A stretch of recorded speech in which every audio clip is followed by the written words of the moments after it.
आज हम एक ऐसी कहानी पर बात करने वाले हैं जो भरोसे और फ्रैंकली उसके टूटने की है। कहानी एक आध्यात्मिक गुरु की है, एक मैनेजमेंट इंस्टीट्यूट के डायरेक्टर जिन पर बहुत ही संगीन आरोप लगे हैं। तो सवाल एकदम सीधा है लेकिन चौंकाने वाला। क्या वाकई एक सम्मानित आध्यात्मिक गुरु, एक टीचर अपनी ही स्टूडेंट्स का यौन शोषण कर सकता है? ये आरोप सच हो सकते हैं? चलिए इस पूरे मामले को परत दर परत खोलकर देखते हैं। तो सबसे पहले ये समझते हैं कि आखिर ये हैं कौन, पब्लिक में इनकी पहचान क्या थी। देखिए, इनके दो नाम थे।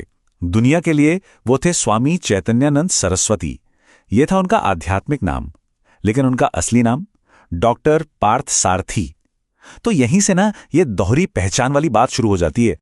पब्लिक में इनकी इमेज कमाल की थी। Sharda institute of Indian management के डायरेक्टर, एक स्पिरिचुअल गाइड, और सिर्फ इतना ही नहीं, 28 किताबें भी लिख चुके थे। और किताबों के नाम सुनिए: transforming personality, human values in modern management. अब जब आप आरोपों के बारे में सुनेंगे तो ये नाम एक मजाक जैसे लगेंगे, एक कड़वा मजाक। तो अब आते हैं कहानी के उस हिस्से पर जिसने इस पूरी इज्जतदार इमेज को चकनाचूर कर दिया, और वो थे स्टूडेंट्स के लगाए हुए संगीन इल्जाम। पुलिस ने कुल 32 स्टूडेंट से बात की, और उनमें से जो नंबर सामने आया वो सच में हैरान करने वाला था।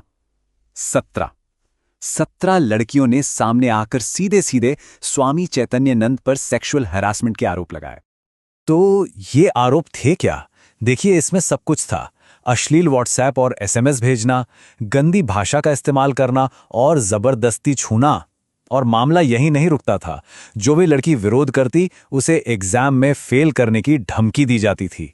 और टारगेट किसे किया जाता था? खास तौर पर उन स्टूडेंट्स को जो आर्थिक रूप से कमजोर थीं, जो स्कॉलरशिप पर पढ़ रही थीं। और पता है सबसे खराब बात क्या है? कहा जा रहा है कि इसमें महिला वार्डन और स्टाफ भी उनकी मदद करते थे। पुलिस के हाथ तो चैट्स लगी हैं।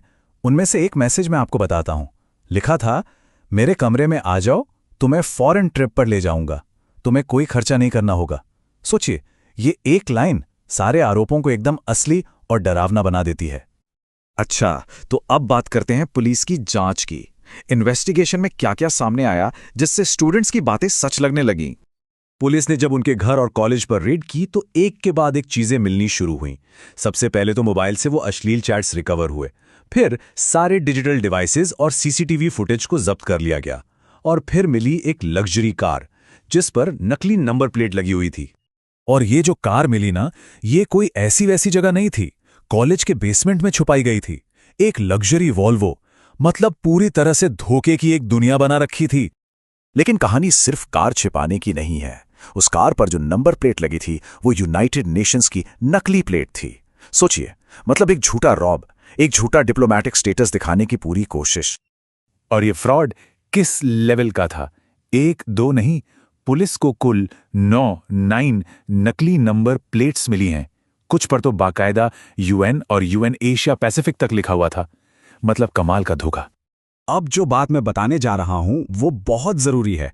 ये जो कुछ भी हो रहा है ये पहली बार नहीं हो रहा। ये तो एक पूरा पैटर्न है जो सालों से चला आ रहा है। जरा इस टाइमलाइन पर नजर डालिए।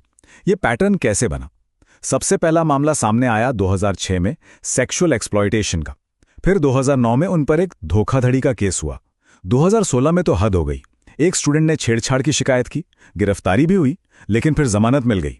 और अब इस साल एक साथ 3 नए केस, स्टूडेंट से हैरेसमेंट, नकली नंबर प्लेट्स और ट्रस्ट के साथ फ्रॉड। तो सवाल यह है कि इन नए आरोपों और जांच का फौरन असर क्या हुआ? जिस संस्था से वो जुड़े थे, श्री शारदा पीठम श्रृंगेरी, उन्होंने एक ऑफिशियल स्टेटमेंट जारी किया। और उस स्टेटमेंट में साफ साफ कहा गया, उन्होंने अवैध और गलत काम किए जो शारदा पीठम के हितों के खिलाफ हैं। इसीलिए उनके साथ हमारे सारे रिश्ते खत्म किए जाते हैं।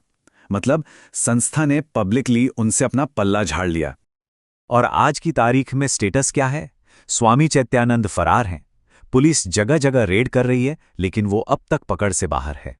तो ये पूरा मामला हमें एक बहुत बड़े और मुश्किल सवाल के सामने लाकर खड़ा कर देता है।